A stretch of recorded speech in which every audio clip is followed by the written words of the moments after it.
صحابہ اکرام رضی اللہ عنہم جب قبر کا تذکرہ سنتے تو کانپ جاتے۔ قبر ایک تاریک گھر ہے، قبر تنہائی کا گھر ہے، قبر وحشت کا گھر ہے، قبر اس میں آپ کا نہ کوئی رشتہ دار ہے اور نہ کوئی ساتھی آپ کے ساتھ آئے گا، آپ کو تنے تنہا صدیوں اس قبر میں آپ کو گزارنا ہوگا۔ اے میرے بھائیوں، اس جیسے قبر کی زندگی کے لیے تم تیاری کرو، یہ قبر کی زندگی کے لیے تم تیاری کرو۔ یہ کہتے تھے، روتے تھے روتے تھے روتے تھے، حدیث میں آتا ہے حتی بل الثری، اس قدر آپ روئے، اس قدر آپ روئے، یہاں تک کہ وہ جگہ جہاں آپ بیٹھے ہوئے تھے وہ جگہ آپ کے آنسوں سے بھیگ گئی۔ اشہد ان لا الہ الا اللہ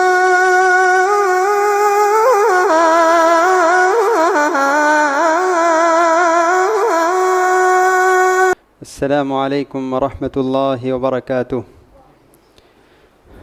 بسم اللہ الرحمن الرحیم، الحمد للہ رب العالمین، الصلاة والسلام على رسوله الأمين وعلى آله وصحبه أجمعين ومن تبعهم بإحسان إلى يوم الدين، أما بعد، فأعوذ بالله من الشيطان الرجيم، بسم الله الرحمن الرحيم، النار يعرضون عليها غدوا وعشيا ويوم تقوم الساعة أدخلوا آل فرعون أشد العذاب۔ تمام تعریفیں اللہ رب العالمین کے لیے ہے جو آسمان و زمین اور ہم تمام لوگوں کا پالنہار ہے۔ درود و سلام نازل ہو ہمارے پیارے نبی محمد مصطفیٰ صلی اللہ علیہ وسلم پر، جن کو اللہ تعالیٰ ساری کائنات کے لیے رحمت بنا کر بھیجا ہے۔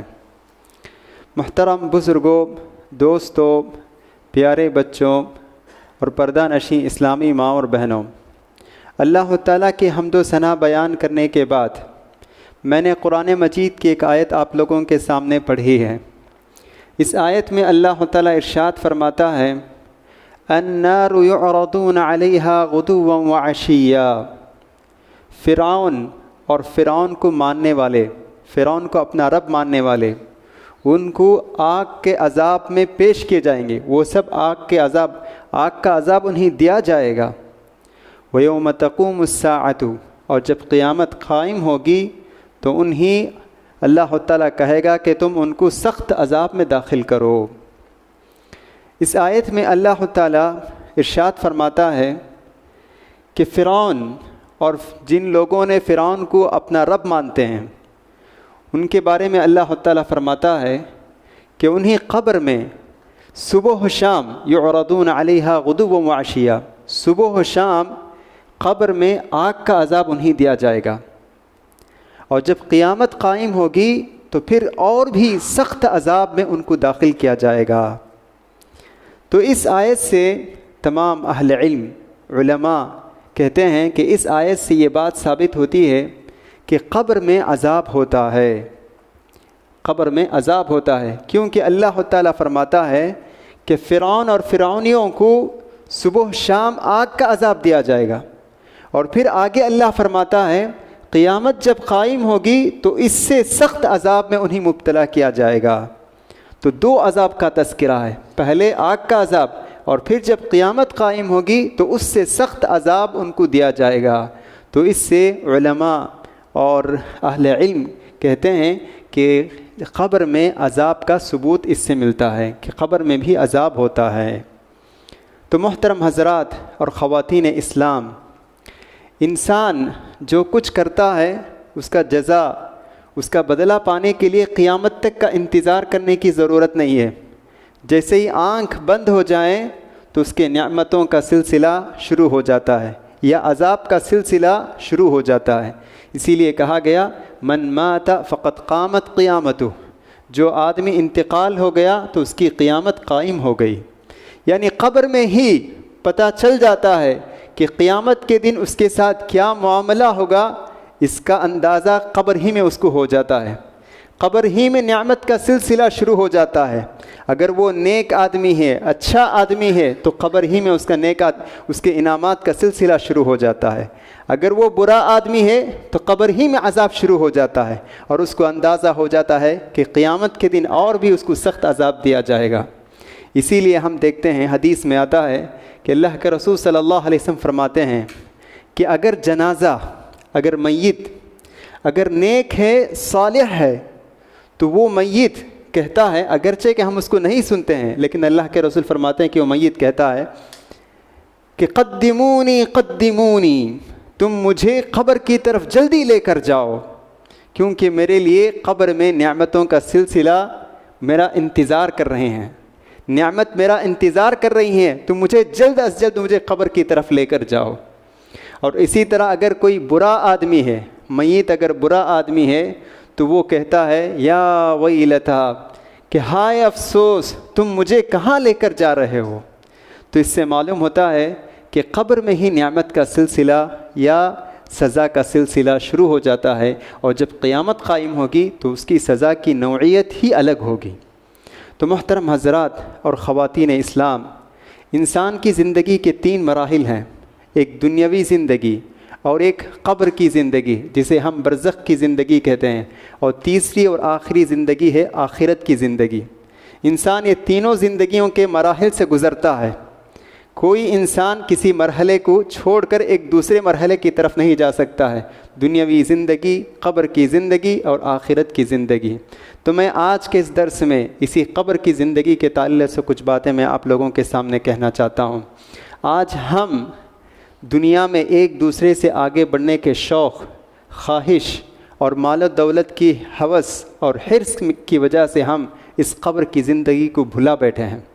ہم یہ سمجھ رہے ہیں کہ ہم اس دنیا میں ہمیشہ ہمیشہ رہنے کے لیے آئے ہیں، ہمیں کوئی قبر کی زندگی ہمارے لیے نہیں ہے، ہم اس دنیا میں ہمیشہ رہیں گے، جبکہ اللہ تعالیٰ قرآن مجید میں فرماتا ہے کل نفس ذائقۃ الموت، ہر جاندار کو موت کا مزہ چکھنا ہے۔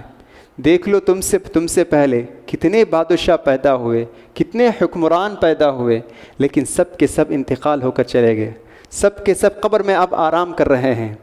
اسی طرح اگر دنیا میں کوئی آدمی ہمیشہ ہمیشہ رہنے کا مستحق ہوتا تو وہ اللہ کے چہیتے بندے انبیاء علیہم السلام ہوتے ہیں، لیکن انبیاء علیہم السلام بھی، ان کو بھی موت آئی اور وہ بھی قبر میں اب ہیں۔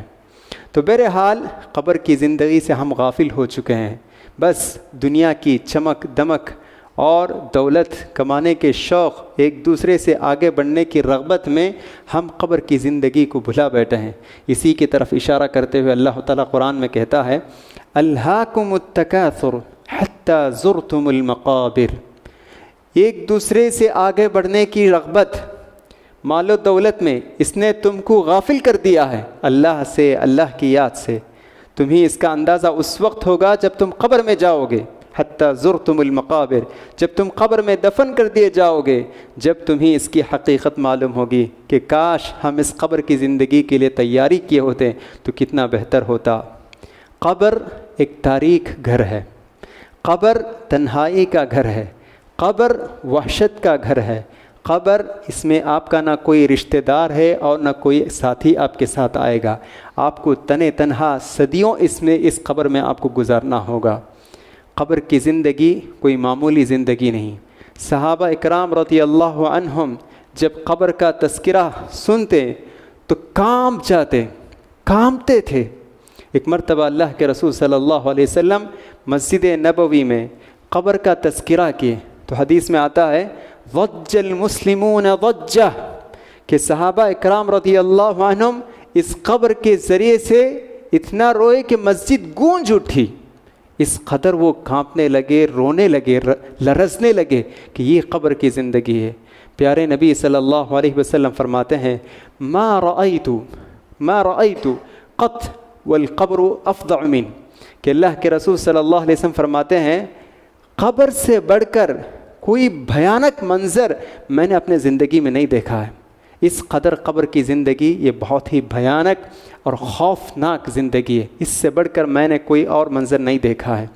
یہی نہیں، اللہ کے رسول صلی اللہ علیہ وسلم، ایک صحابی کا انتقال ہو گیا تو اللہ کے رسول صلی اللہ علیہ وسلم اور صحابہ اکرام رضی اللہ عنہم اس صحابی کو لے کر قبرستان پہنچتے ہیں دفن کرنے کے لیے۔ جب قبرستان پہنچتے ہیں تو دیکھتے ہیں کہ قبر ابھی تیار نہیں ہے، قبر ابھی تیار نہیں ہے، تو اللہ کے رسول صلی اللہ علیہ وسلم بیٹھ جاتے ہیں، آپ کے ہاتھ میں ایک لکڑی ہوتی ہے، اس سے زمین آپ کریدتے ہیں، کھکیرتے ہیں اور کہتے جاتے ہیں یا اخوان اعدوا لمثل ھذا، اے میرے بھائیوں اس جیسے قبر کی زندگی کے لیے تم تیاری کرو، یہ قبر کی زندگی کے لیے تم تیاری کرو۔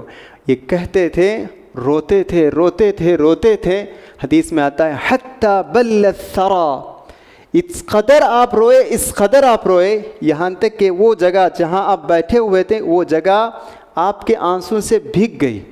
سبحان اللہ، کس قدر آپ اس قبر کی زندگی کو یاد کر کے روئے ہوں گے، آپ اندازہ کیجئے۔ یہ کوئی معمولی چیز نہیں۔ اللہ کے رسول صلی اللہ علیہ وسلم کے ایک جلیل القدر صحابی، آپ کے داماد اور جن کا لقب ہی ہے ذو النورین، 2 بیٹیوں سے آپ نے شادی کی، نبی کریم صلی اللہ علیہ وسلم کی 2 صاحبزادیوں سے آپ نے شادی کی، وہ ہیں عثمان رضی اللہ عنہ۔ اسی دنیا میں اللہ کے رسول صلی اللہ علیہ وسلم نے انہیں جنت کی خوشخبری سنا دی، عثمان فی الجنہ، عثمان رضی اللہ عنہ جنتی ہیں۔ یہ سب کہنے کے باوجود عثمان رضی اللہ عنہ کے تعلق سے آتا ہے کہ عثمان رضی اللہ عنہ جب کسی قبر کی زیارت کرتے تو اس قدر روتے یہاں تک کہ آپ کی داڑھی بھیگ جاتی، یہاں تک کہ آپ کی داڑھی تر ہو جاتی، بھیگ جاتی۔ تو لوگوں نے آپ سے پوچھا کہ اے عثمان، اے ذو النورین، قرآن مجید میں جہنم کا تذکرہ ہے، سزاؤں کا تذکرہ ہے، گنہگاروں کو کیسے کیسے عذاب دیا جائے گا، وہ ساری باتیں قرآن مجید میں ہیں، لیکن آپ ان آیتوں کو پڑھ کر اس قدر نہیں روتے ہیں جس قدر کہ آپ قبر کے سامنے کھڑے ہو کر روتے ہیں۔ آخر کیا بات ہے؟ تو عثمان رضی اللہ عنہ نے کہا القبر اول منازل الآخرہ، کہ قبر کی زندگی یہ آخرت کی پہلی منزل ہے، جس کا بیڑا یہاں پار ہو گیا اس کے لیے آخرت کی دوسری منزلیں بھی آسان، اور جس کا بیڑا یہاں پار نہیں ہوا اس کے لیے آخرت کی دوسری منزلیں بھی اس کے لیے مشکل ہے۔ تو اسی لیے میں اس کو یاد کر کے میں روتا ہوں۔ تو اسی لیے قبرستان جانا چاہیے۔ یہ عبرت، ہمارے دل سخت ہو گئے ہیں، پتھر کی طرح ہو گئے ہیں، بلکہ پتھر سے بھی سخت۔ ہمیں بس دنیا کی چمک دمک لذت، اس میں ہم غرق ہو چکے ہیں، آخرت کی یاد ہمارے دل میں تازہ نہیں ہے۔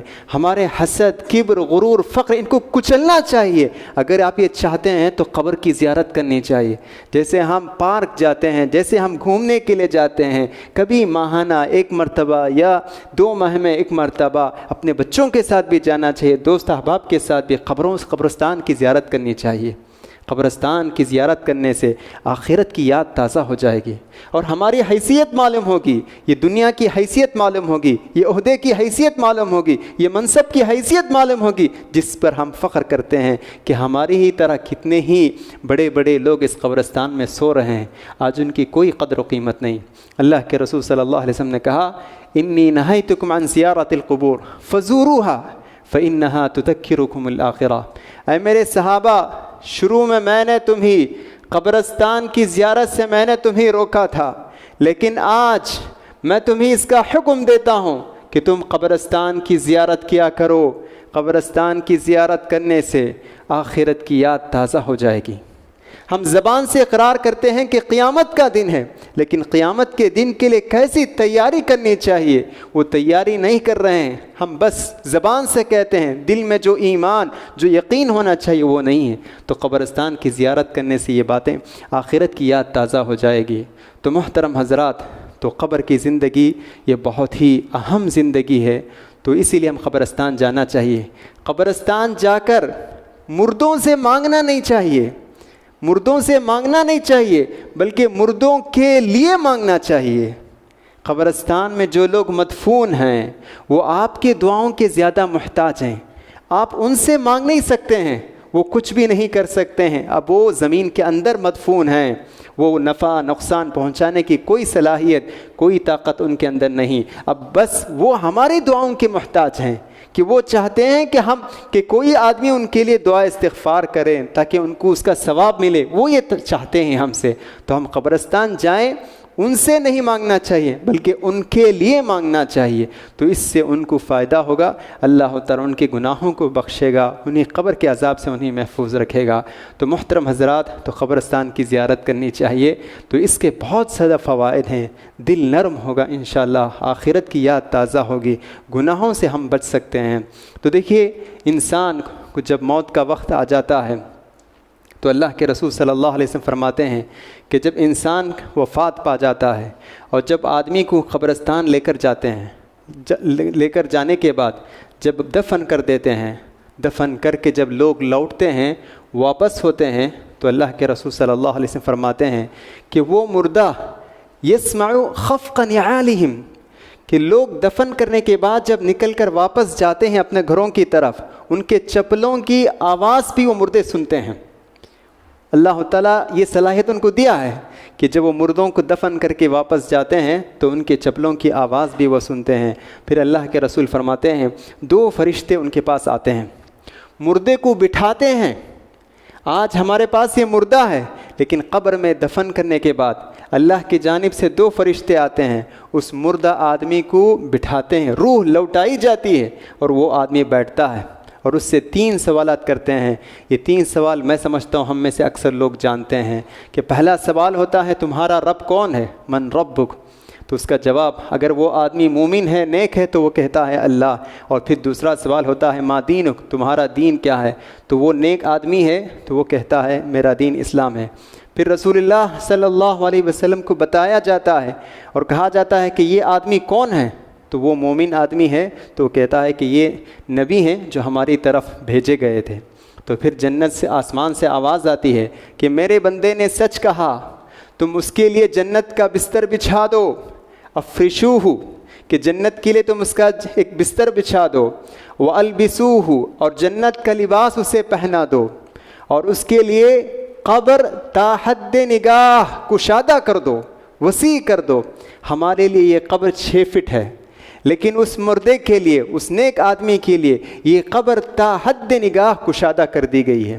اگرچہ کہ ہم اس کو معمولی خبر سمجھتے ہیں، لیکن اللہ تعالیٰ اس کے لیے تا حد نگاہ کشادہ کر دیتا ہے۔ اور پھر جنت کی ایک کھڑکی اس کے لیے کھول دی جاتی ہے، جنت کی ٹھنڈی ٹھنڈی ہوائیں اس کو لگتی ہے، اور عمدہ لباس میں، جنت کے لباس میں وہ آرام کرتا ہے۔ اور اس سے کہا جاتا ہے نم کنومت العروس، جس طرح ایک دلہن سوتی ہے، ایک دلہا سوتا ہے، بالکل اسی طرح تم سوتے رہو قیامت تک۔ کتنی مزے کی زندگی ہے یہ اس آدمی کے لیے ہے جو اللہ پر ایمان لاتا ہے اور نیک عمل کرتا ہے۔ اور اسی طرح اللہ کے رسول نے فرمایا جو کافر ہے، منافق ہے، جو گنہگار ہے، تو اس کے پاس بھی تو فرشتے آتے ہیں اور یہی 3 سوال کرتے ہیں۔ ہر سوال کے بارے میں وہ کہتا ہے ہا لا ادری، ہا لا ادری، یہ سوال مجھے نہیں معلوم، مجھے نہیں معلوم، ہائے افسوس مجھے نہیں معلوم۔ تو پھر آسمان سے آواز آتی ہے کہ میرے بندے نے جھوٹ کہا، غلط کہا، تم اس کے لیے جنت، اس کے لیے تم دوزخ کا ایک بستر بچھا دو، اور آگ کا لباس اس کو پہنا دو، جہنم کا لباس اس کو پہنا دو، اور اس کے لیے قبر تنگ کر دی جائے گی، ایک حصہ دوسرے حصے کی طرف آ جائے، دائیں طرف کی پسلی بائیں طرف اور بائیں طرف کی پسلی دائیں طرف آ جائے گی، اور پھر اس کے اوپر 2 فرشتے مقرر کیے جائیں گے جو اندھے ہوں گے اور بہرے ہوں گے، اور ان کے پاس ہتھوڑے ہوں گے، اور اس ہتھوڑے سے اس مردے کو ایسا ماریں گے کہ وہ ریزہ ریزہ ہو جائے گا، چیخے گا، چلائے گا، اور اس کو ایسا زور سے ماریں گے کہ وہ ریزہ ریزہ ہو جائے گا، اور پھر اللہ تعالیٰ اس کو زندہ کرے گا، پھر وہ اسی کو مارتے رہیں گے۔ دیکھیے فرشتے بھی کیسے فرشتے؟ جو نابینا، اندھے اور بہرے۔ کیوں؟ اس لیے کہ مردے کو مارتے وقت، اس گنہگار کو مارتے وقت ان کے دل میں بھی کوئی رحم نہیں ہونا چاہیے، اس کے لیے اللہ تعالیٰ ایسے فرشتے ان پر مقرر کر دے گا، ایسے مارتے رہیں گے۔ اللہ کے رسول صلی اللہ علیہ وسلم فرماتے ہیں کہ جن و انس کے علاوہ، جن و انس یعنی انسان اور جنات کے علاوہ سارے مخلوق جو جانور ہیں یہ بھی اس آواز کو محسوس کرتے ہیں، لیکن اس کا اظہار نہیں کر سکتے ہیں وہ لوگ۔ ایک مرتبہ اللہ کے رسول صلی اللہ علیہ وسلم جا رہے تھے خچر پر، ایک سواری اس پر جا رہے تھے، تو اچانک آپ کی سواری جانور لڑکھڑانے لگا، تو اللہ کے رسول صلی اللہ علیہ وسلم دیکھا کہ وہاں کچھ قبریں ہیں، تو اللہ کے رسول نے پوچھا کہ یہ قبر میں کون مدفون ہے؟ تو صحابہ نے کہا جاہلیت میں کچھ لوگ انتقال ہوئے تھے، وہ لوگ یہاں دفن کیے گئے ہیں، تو اللہ کے رسول نے کہا ان کو عذاب ہو رہا ہے، اسی وجہ سے یہ میری سواری لڑ کھڑا رہی ہے۔ تو جانور یہ سب محسوس کرتے ہیں لیکن اس کا اظہار نہیں کر سکتے ہیں۔ تو محترم حضرات دیکھیے قبر کا عذاب کتنا سخت ہے اور کتنا بھیانک ہے۔ تو ہم میں سے ہر ایک انسان کو اس قبر کی زندگی پانی ہے، کوئی آدمی اس قبر کی زندگی سے بچ نہیں سکتا ہے، ہر ایک کو موت آنی ہے اور ہر ایک کو قبر کی زندگی میں جانا ہے۔ دیکھیے انسان کے لیے دو گھر ہیں، ایک زمین کے اوپر اور ایک زمین کے اندر۔ ایک گھر جو زمین کے اوپر ہے اس میں انسان صرف 50 سال 60 سال 70 سال ہی رہ سکتا ہے، لیکن وہ گھر جو زمین کے اندر ہے، جو قبرستان جو قبر ہے، اس میں صدیوں گزارنا ہے۔ لیکن آج ہم دیکھتے ہیں کہ وہ گھر جو زمین کے اوپر ہے، انسان اس کو سنوارنے کے لیے پوری محنت کرتا ہے، پوری کوشش کرتا ہے، اس کو روغن لگاتا ہے، پینٹنگ کرتا ہے، ہر قسم کے جو کچھ محل بناتا ہے، حالانکہ اس میں وہ رہنے والا ہے چند سال، 40 سال 50 سال۔ کبھی کبھی ہم نے ایسا بھی سنا کہ ایک آدمی اتنا بہترین گھر بنائے، لیکن جب گھر ٹنڈک ہونے والی تھی، پوری تاریخ طے ہے، پوری تاریخ طے، دعوت کے لیے لوگوں سب انہوں نے دعوت دے دی، لیکن اس دعوت سے پہلے موت آ گئی، اس گھر میں رہنے کی بھی توفیق ان کو حاصل نہیں ہوئی، موت، قبر چلے گئے۔ تو دیکھیے ہم جو گھر بنا رہے ہیں اس کی کوئی گارنٹی نہیں، تو اصل جو گھر ہے وہ زمین کے نیچے ہے، وہی ہمارے پرماننٹ گھر ہے۔